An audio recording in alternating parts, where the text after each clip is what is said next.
Bonjour tout le monde, j'espère que vous allez bien. Alors, je fais une petite vidéo aujourd'hui qui est comme une espèce de suivi ou bonification, si on veut, de ma vidéo de la semaine dernière où j'ai fait en détail là, une démonstration de comment produire le TP 21.4.39, qui est le nouveau formulaire de Revenu Québec là, depuis 2024, qui est relatif aux crypto-actifs. Et ça va sûrement en contexte. En fait, le formulaire a été publié en décembre 2024 initialement et on demandait dans ce formulaire-là de le compléter et de joindre un état détaillé de nos transactions. Cet état détaillé-là n'est plus nécessaire parce qu'il y a eu une mise à jour dans le formulaire dans les dernières 2 semaines. Et ce qu'on est venu dire, c'est compléter le formulaire et conserver dans vos dossiers une copie finalement de tout le backup pour justifier les chiffres qui sont sur ce formulaire-là, qui est une approche qui est beaucoup plus logique, qui est beaucoup plus en ligne avec ce qu'on demande normalement aux contribuables de faire dans le cadre de leur déclaration, de leur conformité en impôt, là. Alors ça, c'était une très bonne nouvelle. Reste que le formulaire demandait beaucoup de détails et comme on l'a vu dans ma vidéo la semaine dernière, ça pouvait se compliquer rapidement quand quelqu'un transigeait beaucoup d'actifs. Parce que le formulaire, je vais vous le mettre à l'écran, essentiellement, tu sais, on avait dans la section par exemple sur le gain en capital, on a 4 lignes, là, 4 types de cryptoactifs, puis ce qui est écrit, c'est si vous en avez plus que 4, ben imprimez une nouvelle feuille, puis continuez à compléter. Ça pouvait venir compliqué et très long pour ceux qui ont transigé des centaines, des dizaines, voire des centaines de cryptoactifs différents. Puis là, ça peut être des crypto-monnaies, ça peut être aussi des NFT. Et donc, après ma vidéo de la semaine passée, j'ai eu beaucoup de retours. Et les, les- les deux retours que j'ai eu principalement, là, c'est au niveau de la complexité que ça crée quand on a beaucoup de cryptoactifs différents et aussi au niveau de la limitation des logiciels que les gens utilisent pour produire leurs impôts. Par exemple, un impôt rapide ou un turbo-impôt. Puis là, moi, je vous remets en contexte de ma première vidéo. Ce que j'avais dit, c'est là, en ce moment, le formulaire est nouveau. On n'a pas trop d'indications sur le niveau de rigidité que Revenu Québec va avoir par rapport à ce formulaire-là, et à l'application des pénalités potentielles qu'il peut y avoir, parce qu'on est venu nous mettre en évidence sur le formulaire qui peuvent charger potentiellement des pénalités jusqu'à 100$ par renseignement manquant ou erroné. Donc, moi, la vidéo s'inscrivait dans l'optique de dire, si vous êtes un contribuable qui a fait une tenue de livre avec Coinly, voici comment prendre cette data-là pour compléter le formulaire de la façon la plus précise possible pour éviter le plus possible, je me répète, pardon, d'avoir des risques de pénalité. Alors, bon, je mets ça comme si j'ai des retours, puis là, on me parle de complexité. Par exemple, quelqu'un qui a transigé 300-400 NFT différents dans l'année, ben là, faire des pages supplémentaires, ça peut être très, très, très long. On parlerait d'un travail qui prendrait des heures, là. Euh, et de l'autre côté, ben, il y a aussi des logiciels d'impôt qui te permettent de mettre des lignes, tu sais, de venir dire dans la feuille de travail, là, dans le cadre des étapes que je fais dans le logiciel, à un moment donné, ça me dit si tu as des cryptoactifs, ben, mets-moi le nom, puis combien t'en as vendu, combien t'avais payé, ça calcule tes gains. Ben, ces logiciels-là, parfois, vont avoir un maximum de lignes qui vont supporter. Donc, il y en a qui se sont butés à ça. Alors, la question qui s'est posée, c'est est-ce qu'il y aurait une manière simple de simplifier de faire les choses? La réponse que je vous donne aujourd'hui, c'est oui. Donc, ce que j'ai eu comme information et ce que j'ai pu confirmer chez Revenu Québec, parce que j'ai appelé à plus d'une reprise pour parler à plus d'un agent et voir si on me donnait la même réponse à chaque fois, c'est que plutôt que de venir dans le formulaire détailler chaque type de cryptoactif, on peut venir prendre une ligne par famille, si je peux dire. Donc, comme ma première ligne ici, type de cryptoactif, ce serait crypto-monnaie. Et là, je laisserais tomber la ligne totale d'unité. Là. Donc, je mettrais crypto-monnaie, total des produits d'aliénation, donc au total, combien j'ai vendu tout ça. Total des prix de base rajoutés, essentiellement au total, combien j'ai payé pour ça. Et là, mon net, ce serait, qui apparaîtra au formulaire, c'est mon gain pour l'ensemble de mon portfolio de crypto-monnaie. Si j'ai eu des cryptos et des NFT, ben là, je me retrouverais avec 2 lignes. Donc, crypto-monnaie et ensuite de ça, jeton non fongible, qui est NFT en français. Alors, ça vient simplifier de beaucoup, beaucoup les choses, surtout quand on se rapporte dans le passé, puis on passe de joindre l'historique de transaction à beaucoup de gens, on comprend qu'il faut y aller actif par actif, à on peut aller par famille de cryptoactifs. Ça simplifie pas mal les choses je pouvais pas en mon âme et conscience, même si on est minuit moins une puis on est le 28 avril, là, je pouvais pas ne pas faire une vidéo de suivi parce qu'il y a beaucoup de gens qui vont remplir ça à la date limite, même que pour ceux qui ont du gain en capital ou des pertes en capital à déclarer cette année, la date limite a été repoussée du 30 avril au 2 juin, donc il y a beaucoup de gens qui ne l'ont pas encore fait. Alors pour ces gens-là, ben, ça peut leur sauver des heures de travail potentiellement. Je tenais à faire la vidéo, puis à refaire un exemple. On va essayer de ne pas faire ça en 1 heure, on va essayer de le faire peut-être en 30 minutes. Là. Ceux qui n'ont pas écouté ma première vidéo, vous allez peut-être avoir besoin de vous y référer. Je vais passer par-dessus certains éléments aujourd'hui, ou en tout cas aller plus vite. Alors, ce qu'on fait aujourd'hui, ça m'a été confirmé au téléphone à plusieurs reprises que c'est correct de le faire.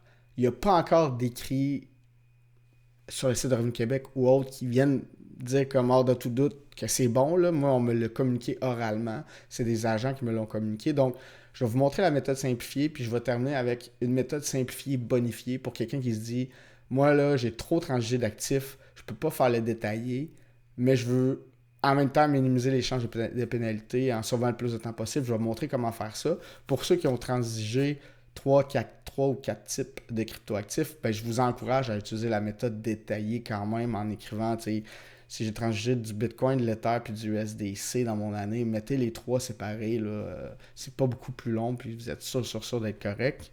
Alors, on se lance. Alors, ce que j'ai fait, c'est que j'ai repris mon même faux compte Coiny que j'avais fait l'autre fois, mais j'ai rajouté certaines transactions pour que dans la période du 25 juin au 31 décembre, j'ai transigé plus que 4 cryptoactifs et NFT différents. Donc, ici, on voit ma ligne du temps. Donc, ma tenue de livre a été faite dans Coinly. Ensuite de ça, ce que je suis venu faire avant de lancer l'enregistrement de ma vidéo, je suis venu dans Tax Report et je suis venu télécharger mon Complete Tax Report, mon Income Gain Report et mon Capital Gains Report. Donc ça, c'est déjà téléchargé, c'est dans mon ordinateur. Ce que je veux vous dire, on va pas parler aujourd'hui du income. Là. Dans ma dernière vidéo, on parlait, c'était cette personne-là avait fait des revenus de staking. Et là, on était venu le plugger dans les revenus d'intérêt ici, puis j'avais ventilé par actif gagné. Donc, c'est le même principe. Quelqu'un pourrait juste blender ça en disant si mon staking que je veux déclarer comme revenu d'intérêt m'a rapporté différents types de crypto-monnaies, au lieu de venir mettre une ligne par actif, je vais venir écrire crypto-monnaie puis je vais mettre mon total. Donc, c'est le même principe que ce qu'on va faire pour le gain en capital, mais par souci de rapidité, là, on va focuser sur le gain en capital aujourd'hui. Alors, j'ai mes rapports et là, ce que j'ai fait, je suis venu télécharger mon Capital Gain Report dans mon fichier Excel. Dans ma première vidéo, je montre comment faire ça. Aujourd'hui, je vais aller un petit peu plus vite. Donc, pour venir faire mes tableaux croisés dynamiques et jouer avec mes données, ce que je fais comme première étape, c'est RLF. Je vais venir rechercher les points remplacés par des virgules, vu que mon Excel est en français.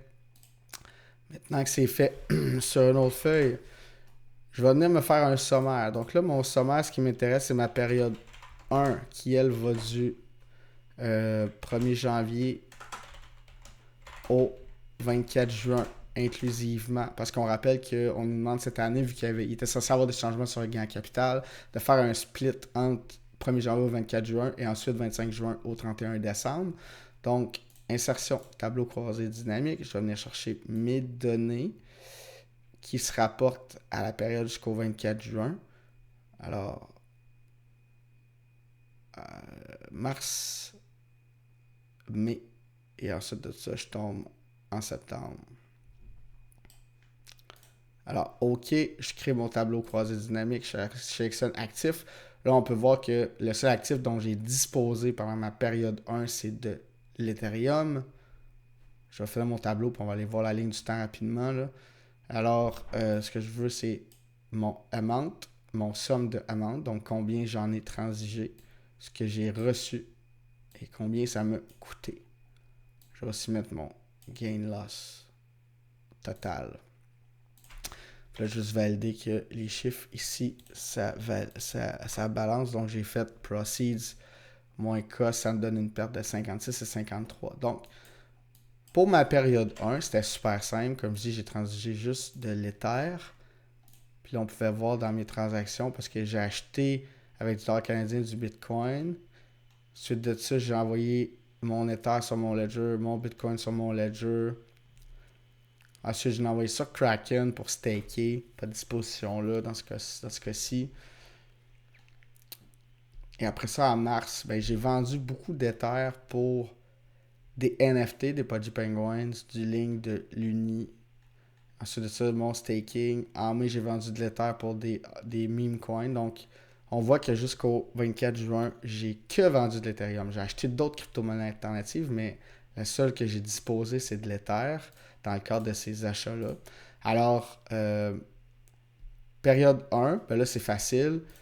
Je pourrais venir écrire selon la méthode simplifiée à la section 4.1. Type de cryptoactif, je mettrais crypto-monnaie. Total d'unités, je suis capable de le donner parce que je l'ai ici. C'est mon 13.05. Produit d'aliénation, prix de base ajouté, dépenses engagées, la façon que Coiny donne le data, c'est tout le temps à zéro. Ça donnerait mon net.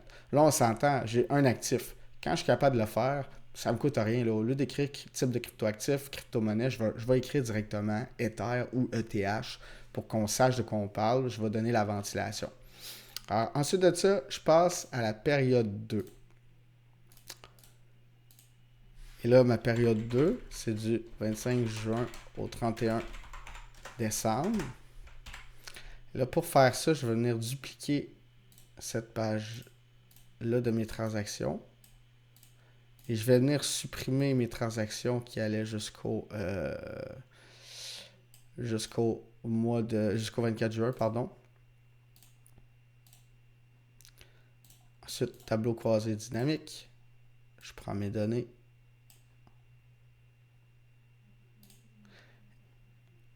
Actif. Alors, mes quantités. Combien j'ai vendu ça. Combien j'avais payé. Et mes gains et pertes. Là, on voit que j'en ai un peu plus. Je vais juste valider rapidement. On voit que ma dernière vente, c'est le 26 novembre 2024.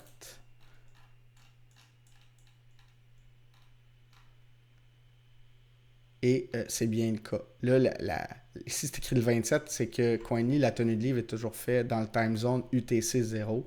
Et là, moi, vu que j'ai indiqué que j'étais Canadien, qui habitait à Montréal, quand j'ai exporté mes rapports, on est venu mettre ça en heure normale, en heure de l'Est, là, finalement. Donc, mon heure locale, c'est ce qui explique la différence au niveau des dates.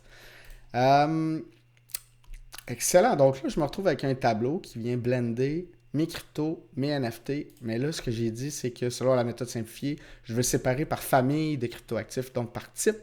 Alors, ce que je vais faire, je vais séparer mes NFT de mes cryptos. Je fais copier, puis là, je vais me faire deux tableaux. Je vais venir coller les valeurs seulement ici.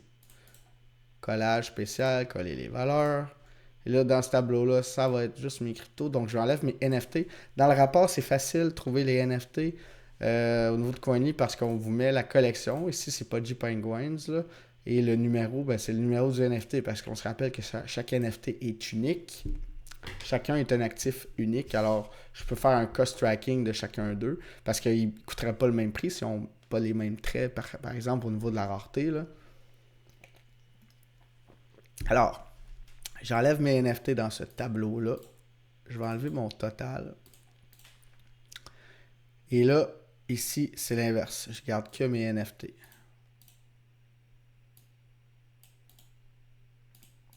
Donc, ce qu'on peut voir, c'est que j'ai 6 cryptos différentes, 5 NFT. Alors, dans mon formulaire, ben là, ça ne rentrait pas dans les lignes, là, normalement. Là. Parce que j'en ai juste 4. Alors, ce qu'on va venir faire, plutôt, c'est ma première ligne, ici, à 4.2. Type de cryptoactif, je vais écrire crypto-monnaie. Et là, je vais venir sortir mon total. Là, nécessairement, je ne peux pas mettre total d'unités. C'est pas pertinent parce que là, je blende tous les types de crypto-monnaies ensemble. Donc, je vais venir mettre mes produits, ce que j'ai vendu, combien j'avais payé, puis ça me donnerait mon gain net. Je vais mettre la vidéo sur pause. Je vais juste télécharger la version du formulaire où on peut mettre du data. Je reviens dans une seconde. Alors, je suis de retour avec un formulaire dans lequel je peux écrire. Alors, type de cryptoactif, on va l'avoir. Crypto-monnaie. Là, je vais venir faire mon data. Ça va être très rapide. Je vais m'ajouter des lignes ici. Ça ici, c'est des valeurs arrondies. Là. On voit que c'est pas des formules, donc juste par souci de précision. Je vais juste venir me faire une formule, c'est-à-dire mon gain ou ma perte, c'est ce que j'ai payé moins mon coût. Je vais appliquer cette formule-là à toutes les cellules. Je vais venir faire une somme de ces cellules-là.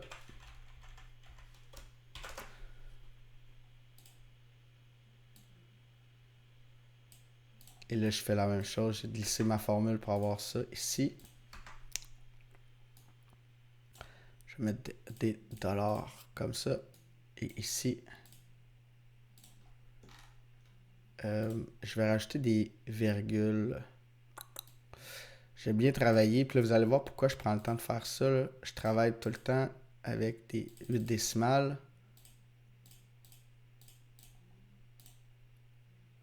Bon, ici, c'est pas trop pertinent. La raison pour laquelle je travaille avec 8 décimales, normalement, c'est parce que quand quelqu'un transige du Bitcoin, par exemple, ben, arrondir, c'est pas très utile.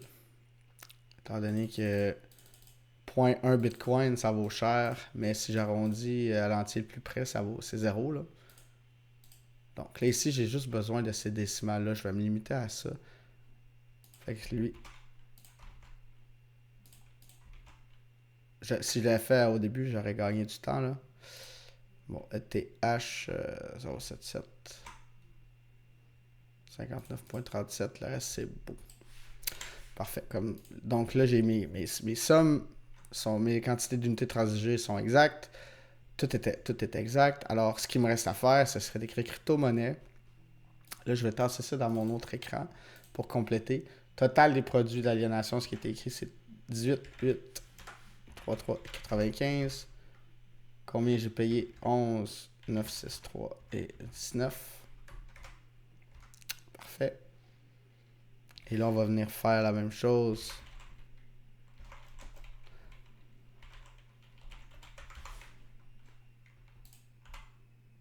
On va créer crypto-monnaie, jeton non fongible. J'ai le même tableau ici. Et j'ai pas besoin ici de venir mettre des décimales parce qu'un NFT, c'est un NFT.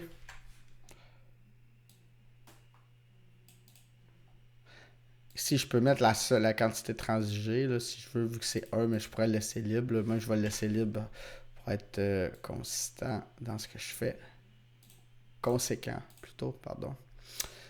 Alors, j'ai mes sommes, excellent. Donc, ça donne mon total. 117, 476 et 80. 49, 2, 4, 7 et 5. 68 000. Donc, à ma première page, là, je ne l'ai pas complétée tantôt, là, mais je vais remettre ça ici. Pour l'année, là, j'arrive à ça plus ma petite perte que j'avais dans ma période 1. J'arrive à 74 044. Et là, on balance. Là, j'espérais que ça balance. Donc, on balance ici. Et là, vous avez vu que mon formulaire, finalement, il tient sur 2 lignes. Crypto-monnaie, jeton non fongible. Et moi, de mon côté, après ça, j'ai tout le détail de ça vient de où, ce chiffre-là. Si un jour, on me le demande. Si j'avais du staking, si j'en avais dans mon exemple, même chose, je pourrais mettre crypto-monnaie, le bon montant. J'imprime, je signe. Ça, c'est la version simple que Revenu Québec me dit fonctionnait. Cela étant dit, il y a des gens que leur comptable va dire, ben c'est correct, le formulaire, là, on va se satisfaire de tout mettre ensemble, c'est plus simple, mais ils vont dire, moi, pour ton annexe 3, j'aimerais ça avoir le détail de tous tes actifs. Fait qu'ils vont dire, ben donne-moi tous tes actifs. Si j'en ai 7, 8, 9, 10, ça va bien. Vous avez déjà les chiffres ici, vous pouvez le transmettre à votre comptable, il n'y a pas de problème. Pour ça, il y a le dernier scénario, où quelqu'un dit, bon, je veux minimiser mes risques de pénalité, ou l'autre cas, c'est genre, j'ai 300-400 NFT différents, 300-400 crypto-monnaies différentes, j'ai une position de gain en capital que j'ai pris avec mon comptable après en avoir jasé. Mais là, c'est peut-être impossible de rentrer autant de lignes dans le logiciel d'impôt à la section du gain en capital qui permet de compléter l'annexe 3. Donc, quelqu'un pourrait dire, ben, même chose, au lieu d'y aller par actif, je vais y aller par famille d'actifs. Donc, reprendre exactement les mêmes chiffres qu'on vient de mettre dans le formulaire pour mon annexe de gain en capital. Donc, mon gain net au total là, de 74 044 va être déclaré. Et là, j'arrive à la fin, là, si quelqu'un me dit, Martin, je veux faire ça parce que ça sauve du temps. Là, on l'a vu, c'est super rapide. Là. Je prends mon rapport Coinly, je vois un peu avec les données, je sors mon data, je plug ça, j'ai 2 lignes. Une ou 2 lignes, là, la plupart des gens, c'est crypto et ou NFT. Super rapide. Mais là, si quelqu'un dit, moi, je vais être sûr de ne pas avoir de pénalité, tu as parlé avec des gens au téléphone, mais il n'y a rien d'écrit là-dessus en ce moment. Ce que je propose, c'est ce que moi j'ai fait avec mes clients qui avaient beaucoup d'actifs là, et qu'on ne voulait pas investir 8 heures de temps à remplir un formulaire en faisant des pages supplémentaires manuellement. Là. Ce qu'on a fait, c'est que je suis venu créer des documents supplémentaires. Et là, si vous voulez ces documents-là, allez sur mon site web, c'est martinellet.com. Il y a un formulaire de contact. Écrivez-moi, je vais vous transmettre ce modèle-là. S'il y a trop de gens qui m'écrivent, je vais le mettre dans la section blog. Donc, si vous allez sur mon site, qui a une section blog d'activer, écrivez-moi pas, allez là, ça va être là. S'il n'y a pas de section blog dans le menu en haut, envoyez-moi un courriel via le formulaire de contact, je vais vous transmettre ça. Donc, ce qu'on est venu faire, c'est on est venu compléter le formulaire avec la manière simplifiée. Donc, on est venu tout blender. Et ensuite de ça, j'ai créé ce document-là que j'ai appelé annexe pour le formulaire. Puis là, j'écris ce qu'on a fait. Donc, on est tous venus mettre ensemble. Mais pour être sûr de ne pas avoir de pénalité, je reprends les sections qu'on a complétées et je mets le détail. Puis là, tu me dis, ben là, ça va être long. Et non, ce ne sera pas long parce qu'on a déjà toutes nos données ici. Donc, tout ce qu'on a à faire, littéralement, là, ça, j'ai repris les titres du formulaire. Actifs, type, somme, tout ça. Là. Donc, tout ce qu'on vient faire, c'est on prend les actifs, copier, coller. Les sommes. Là, le type de cryptoactif ici. Là, je suis pas dans la bonne période. On va recommencer, on va bien faire les choses. On se rappelle, j'avais du ETH. C'est une crypto-monnaie.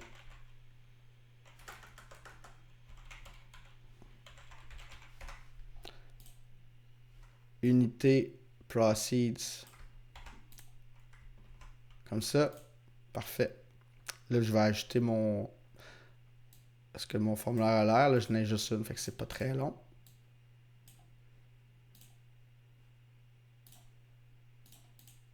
On va se remettre le tableau beau.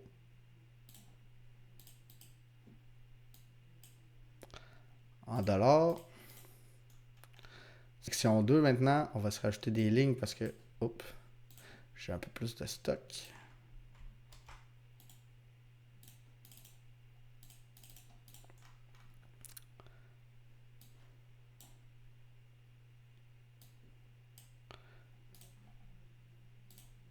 Section 2. On va s'ajouter d'autres lignes. Vous voyez, il n'y a pas de montage, on le fait live. Alors, je prends mes cryptos. Je prends mes NFT.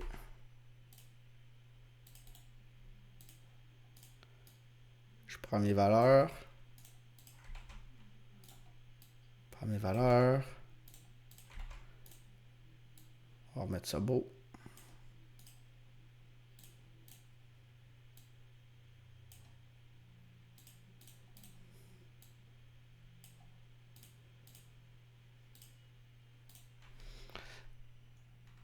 Et là, Revenu Québec se retrouve ici avec tout le détail. Donc, ce que je fais, je mets mon nom, mon numéro d'assurance sociale. Et là, tout ce que j'étais venu mettre blendé dans ma section, par exemple 4.2, je l'ai tout ici. Donc, on ne pourra jamais me reprocher de ne pas avoir fourni tous les détails ou qu'il y avait des renseignements manquants ou autres. C'est pas écrit sur leur formulaire, mais à mon avis, c'est un niveau de détail qui est amplement suffisant pour ne pas avoir de pénalité dans le cadre dans le cadre de la production de ce TP21439 là.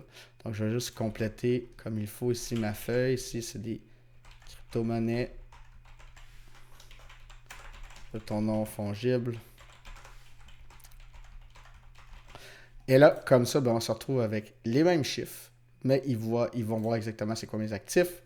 Donc, aucun reproche possible. Même chose après ça ici, je pourrais avoir, si j'ai fait du staking de Cardano, puis si j'ai reçu du Bitcoin, parce que j'ai reçu des récompenses ShakePay et je veux me positionner et les déclarer. Là. Je n'ai parlé dans ma dernière vidéo, je pense. Il y en a qui le déclarent pour dire je ne veux pas me faire écœurer. Je le mets comme en reward sur le même titre que si c'était du staking. Ben, on viendrait le mettre ici. Et là, ben là, tout est là. Ça, c'est pour Revenu Québec. Une fois que j'ai produit ça, je fais imprimer en PDF. Je me connecte sur mon dossier Citoyen Revenu Québec. Là, vous pouvez googler ça. Vous vous connectez. Dans le menu principal, il y a une section, c'est écrit Déposer un document. Vous cliquez là et vous venez glisser votre PDF. Ils vont vous demander une explication. Vous pouvez juste écrire document annexe supplémentaire pour le TP 21.4.39. Vous cliquez Envoyer. Pour que ça aille marcher, vous allez recevoir une confirmation, une espèce de numéro de confirmation que le document a été reçu. Et à partir de ce moment-là, ben, vous avez le formulaire qui a été produit avec votre déclaration de revenus. Vous avez l'information supplémentaire avec tout le breakdown. C'est réglé pour Revenu Québec. Ensuite de ça, quelqu'un pourrait dire, ben, moi, vu que dans ma TP1, dans ma déclaration fédérale, dans ma T1 fédérale, tu sais, le scénario de ceux qui ont 200-300 trucs différents, puis que il n'y a pas assez de lignes dans leur logiciel d'impôt. Fait qu'eux aussi, ils prennent l'approche simplifiée dans l'annexe sur les gains en capitaux en écrivant juste crypto-monnaie puis jeton non fongible. Ben, il y a des personnes qui vont vouloir aussi gérer les risques de pénalité ou éviter de recevoir des questions, ou gérer les risques de renseignements manquants ou erronés. Alors, on pourrait prendre 3 secondes de plus puis venir reprendre finalement le même tableau aussi que j'ai fait. Et là, j'ai adapté ma feuille selon les titres de l'annexe 3.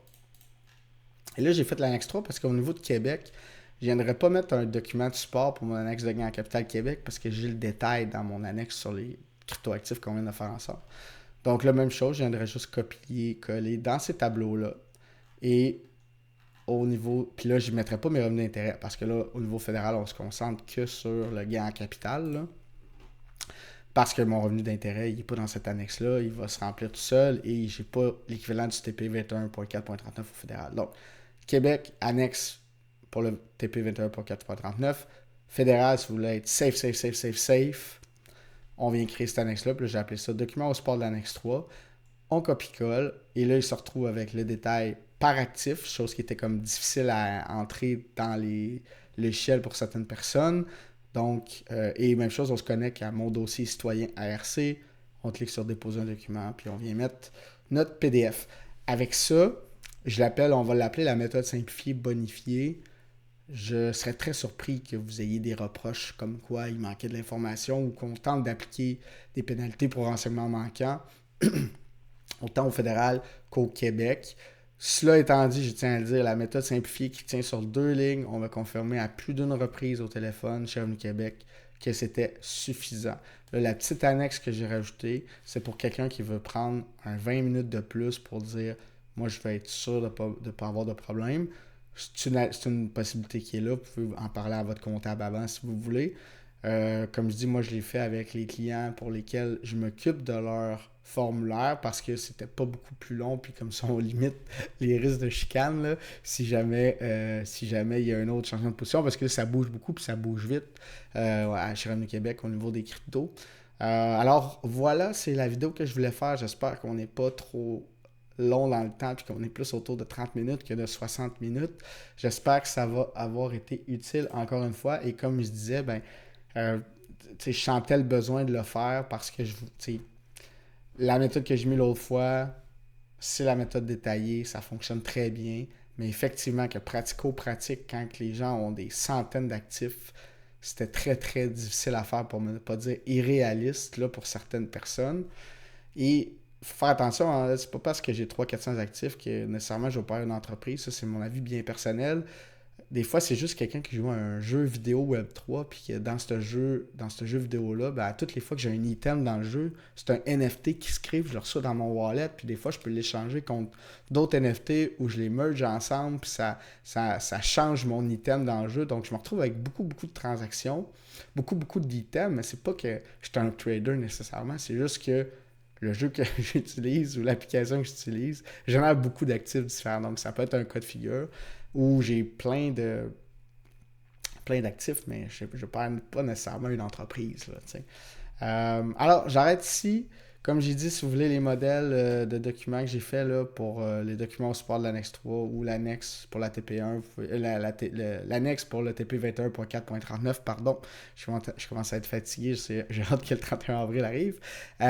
Vous pouvez m'écrire sur mon site web via le formulaire de contact ou si j'ai trop de demandes, je vais faire un article de blog et les mettre directement là, comme je vous ai dit. Alors voilà. Et si vous êtes en crypto, je vous invite à circuler cette vidéo-là dans vos cercles sociaux.